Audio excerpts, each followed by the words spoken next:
हो रहे तो माता मनसा देवी मंदिर श्राइन बोर्ड के बाहर कुछ हिंदू संगठन के लोग बैठे हुए हैं, कुछ पार्किंग वगैरह के फीस वगैरह को लेकर के, तो उस पर भी कुछ अगर आप कुछ कहें तो।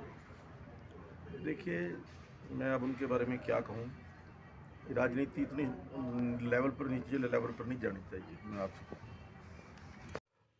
पंचकुला के माता मनसा देवी मंदिर में पहली बार लोगों के ऊपर पार्किंग शुल्क और नए वाहन लाने पर शुल्क, लिफ्ट का इस्तेमाल करने पर शुल्क, इसके साथ साथ गर्भगृह में जाने पर भी शुल्क लगाया गया है।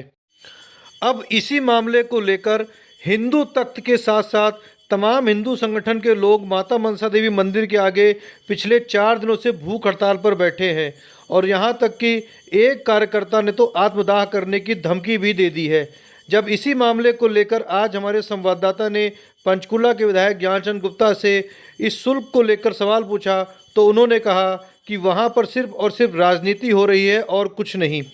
आज इसी मामले को लेकर राष्ट्रीय बजरंग दल के पंचकुला इकाई के अध्यक्ष गर्वेश राणा भी हिंदू तख्त के लोगों को समर्थन देने पहुंचे। हमारे संवाददाता ने गर्वेश राणा से इस मुद्दे पर बात की और गर्वेश राणा ने खुलकर पूरी बातों का जवाब दिया। सुनिए क्या कहा।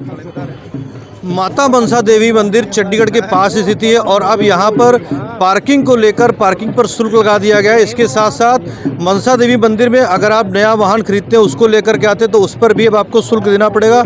इसके साथ साथ वीआईपी दर्शन पर भी शुल्क लगा दिया गया है। इसको लेकर के मैं दिखाऊंगा, पिछले 3 दिनों से यहाँ पर भूख हड़ताल हो रखी है। हिंदू तख्त एवं अखिल भारतीय सुरक्षा हिंदुओं की जो समिति है उसको उन्होंने 3 दिन से भूख हड़ताल पर है। आज चौथा दिन है और उनका कहना है कि हमें कोई पूछने तक नहीं आया। यहाँ पर राष्ट्रीय बजरंग दल के जो पंचकुला इकाई के अध्यक्ष हैं गर्वेश राणा, वो भी मौजूद है। गर्वेश जी, आज आपका इधर कैसे आना हो गया? क्या ये भूख हड़ताल देखा या दर्शन करने के लिए आप आए हैं? नहीं भाई साहब, भूख हड़ताल पिछले 4 दिन से निरंतर रूप से चली रही है। इनके समर्थन में हम लोग भी पहुँचे हैं क्योंकि संगठन में जुड़ने से पहले एक ही सपना था कि भाई एक ही लक्ष्य के साथ जुड़े थे, हिंदुत्व और हिंदुस्तान की सुरक्षा। और उसी मुद्दे को ध्यान में रखते हुए, अपने संकल्प को ध्यान में रखते हुए हम लोग माता के प्रांगण में उपस्थित हुए हैं और इनके समर्थन में हम लोग आज उतरे हैं क्योंकि इनका भी कोई व्यक्तिगत हित इसमें नहीं है और ये सामाजिक मुद्दा है, धार्मिक मुद्दा है, तो इसमें हम इनके सहयोग में उतरे हैं और ये सभी संगठन और दलों को उतरना भी चाहिए। और जो नहीं उतर रहे वो कहीं ना कहीं किसी न किसी के गुलाम हैं। वो किसी न किसी के द्वारा जब भी मतलब वो बंधे हुए लोग हैं, अगर उन्होंने मुद्दा उठाया कि हमने कोई संगठन का निर्माण किया है और धर्म की सुरक्षा के लिए किया, अगर वो लोग नहीं उपस्थित हो रहे तो कहीं ना कहीं समाज को उनकी रणनीतियों पे संज्ञान लेना चाहिए और उनको सोचना चाहिए कि लोग किस प्रवृत्ति के लोग होंगे कि आज इस दरबार को संगठन की आवश्यकता है, दल बल की आवश्यकता है, लेकिन वो लोग अभी तक भी यहाँ उपस्थित नहीं हुए। तो डबल इंजन की सरकार, ट्रिपल इंजन की सरकार जो कही जाती है, तो क्या है भाई अब हिंदुओं के चीज़ों पर भी टैक्स लगाएगी? आपको याद होगा भी कुछ दिन पहले जैन तीर्थ स्थल समेत शिखर के ऊपर उसको पर्यटक स्थल बनाया गया था। जैनियों ने पूरा धरना प्रदर्शन कर दिया और सरकार को अपने कदम वापस लेने पड़े। तो क्या हिंदू जागेगा? जिस तरीके से आज यहाँ पे पार्किंग का टैक्स लगाया गया है या जो पार्किंग शुल्क लगाया गया, वाहन पे शुल्क लगाया, क्या करोगे आप लोग? सबसे बड़ा मुद्दा तो भाई साहब यही है कि अगर हिंदू समाज जागरूक होता, हिंदू समाज एक्टिव होता तो ये पर्ची तो ले ही नहीं सकते थे बिल्कुल, और ना ही सरकार इनकी नीतियों पर राजनीति कर सकती। कहीं ना कहीं इनकी लापरवाही का कारण है। देखो अभी भी कितनी बड़ी संख्या में लोग दर्शन के लिए यहाँ पहुँचे हैं, लेकिन आधे लोग इस मुद्दे से परिचित भी नहीं है और इन लोगों की लापरवाही के कारण ये सब चीज़ें हैं। तो आपके मन से मैं फिर से अपील करता हूँ कि ये कोई इतना बड़ा काम नहीं है कि इस कानून को वापस करवाना, या कमेटी की इतनी हिम्मत नहीं है कि धार्मिक आस्थाओं पे प्रहार करें और या धार्मिक आस्थाओं को एक व्यापार का माध्यम बनाए।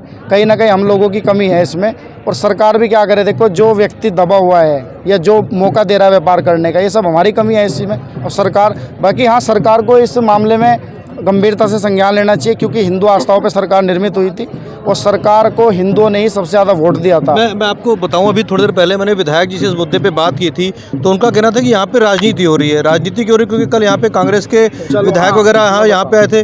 तो अब आप लोग का क्या रुख रहेगा, क्योंकि आप लोग तो राजनीति कर रहे हो इस मुद्दे को लेकर के? देखिए, विधायक जी ने अगर ये शब्द कहे हैं तो शायद उन्होंने इसलिए कहे होंगे क्योंकि विधायक जी ने देखा होगा कि विपक्ष के नेता यहाँ उपस्थित रहे होंगे। लेकिन विधायक जी से मैं भी बता दूं आपको, विधायक जी जो राष्ट्रीय बजरंग दल खड़ा है ना, ये ना तो किसी भी प्रकार से किसी भी पॉलिटिकल दबाव से काम नहीं करता।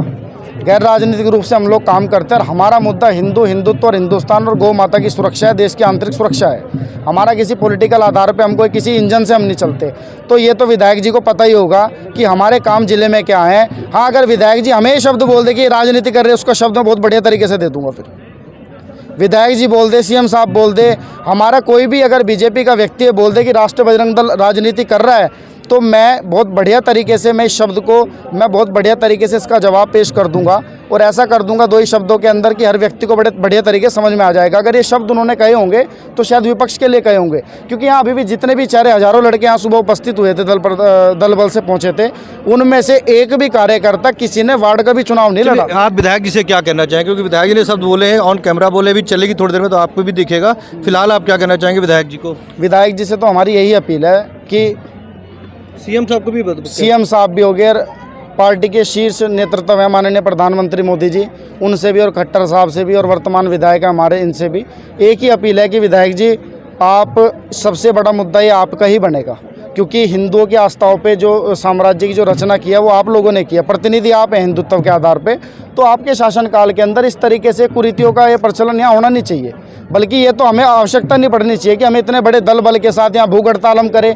ये तो कहीं ना कहीं फिर हमें अपनी पार्टी के ऊपर भी शंका है कि पार्टी अगर पार्टी के होते हुए इतने क्रांतिकारियों को अपने घर परिवार के काम छोड़ने के जो काम हम विपक्ष में करते थे आज वो पक्ष में भी कर रहे हैं, तो फिर मुझे नहीं लगता पार्टी कहीं ना कहीं हिंदुत्व की सुरक्षा के लिए काम कर रही है। और ये विधायक जी को सोचना चाहिए कि 1 साल बाद चुनाव भी हैं और जिस तरीके की जनता का यहाँ भड़काव और रोष है, क्योंकि जो श्रद्धालु यहाँ आ रहे हैं वो हमसे जो हमारे संपर्क में आए हैं और अभी तक हमने 2500 हस्ताक्षर यहाँ लोगों के करवा दिए हैं। वो इसलिए करवाए हैं कि जिनको भी हमने नीतियों से जिनको अवगत कराया कि ये मुद्दे हमारे हैं और इस मुद्दों की वजह से हम लोगों ने प्रदर्शन किया है, तो उन्होंने सभी ने अपनी सहमति जताई है कि ये बहुत बढ़िया है। और हमें शर्मिंदा है कि इस सरकार के होते हुए इस मंदिर के अंदर ये चल रहा है कि हमारी भी इच्छा है कि ये चीज़ें हटे, लेकिन हमारे अंदर वो सामर्थ्य नहीं है, ना हम इतनी ऊर्जा के साथ इस मुद्दे को नहीं उठा सकते। लेकिन अगर आपने मुद्दा उठाया तो उसके साथ हम पूरे तन मन धन से पूरी सहमति से आपके साथ है, इसको बढ़ाएं और ये आंदोलन को हम बढ़ाते रहेंगे जब तक ये सरकार, ये प्रशासन इन काले कानून को रद्द नहीं करती। 1 साल बाद चुनाव है और चुनाव में इस जो टैक्स लगाया गया जिसको जाजिया टैक्स कहा जा रहा है, इसका असर कहीं ना कहीं चुनाव पर असर ज़रूर पड़ेगा, जैसा कि कहना है राष्ट्रीय बजरंग दल के पंचकुला इकाई के अध्यक्ष गर्वेश राणा का। विधायक जी ने कहा कि इस मुद्दे पर राजनीति हो रही है, मगर उन्होंने कहा कि राजनीति करने वाले राजनीति करते होंगे, हम राजनीति करने वाले लोग नहीं है, क्योंकि हम तो खुद भारतीय जनता पार्टी से जुड़े हुए लोग हैं। और भारतीय जनता पार्टी का कहना है कि हमारी तो डबल इंजन की छोड़ो, ट्रिपल इंजन क्या 4 इंजन की सरकार पंचकुला में चल रही है, फिर भी पंचकुला में हिंदुओं की जो जगह है वहाँ पर टैक्स लगाए जा रहे हैं, इस तरीके के टैक्स। जबकि सम्मेद शिखर सम्मेलन की अगर बात करी जाती है, जहाँ पे जैन समुदाय था, जैन समुदाय ने जिस तरीके से सम्मेलन किया, सरकार को अपने कदम वापस लेने पड़े, तो कुछ इस तरीके की संभावनाएं शायद हो सकता है आने वाले समय में यहाँ पर भी नजर आए।